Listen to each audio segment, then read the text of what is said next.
Like me, you have probably struggled with prayer for as long as you can remember. Whether you were brought up in an evangelical church or a Catholic church or an Orthodox church, in one way or another you've struggled to pray. You found that prayer is difficult, arduous, hard, demanding, and you wonder why. You can attend meetings and you can say prayers, but you have a hard time believing that you really are communicating with God. Perhaps more importantly, you have a hard time believing that God communicates with you.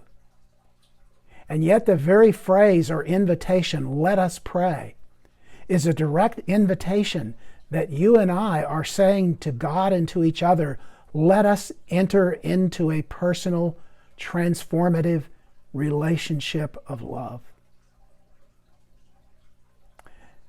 Jesus taught a lot about prayer, and he modeled prayer. He gave us the Lord's Prayer as a model of kingdom praying and kingdom life.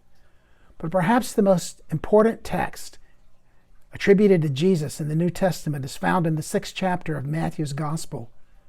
And it reads this way: "If you want to pray, enter your room, close the door, and pray to your Father in secret. And your Father who sees in secret will reward you." Now there's several things Jesus says here that I want you to note with me very, very carefully.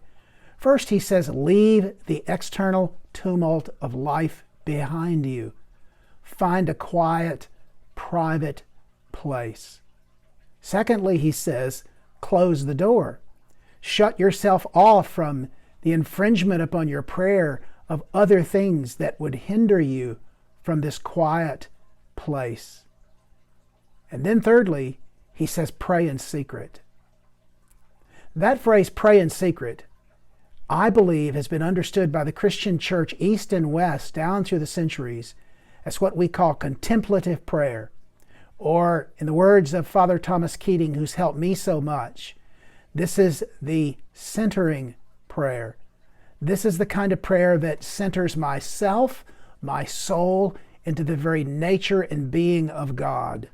This is the kind of prayer that produced the great classic called The Cloud of Unknowing, the mystical classic regarding entering into God as into a cloud of darkness and silence. But it is the very essence of what this kind of contemplative prayer is. I want to speak more about this, but for now I want you to think, how do we do what Jesus told us to do, to enter into the quiet place in our room, close the door, and pray in secret? That's the very essence of deep, true, relational prayer.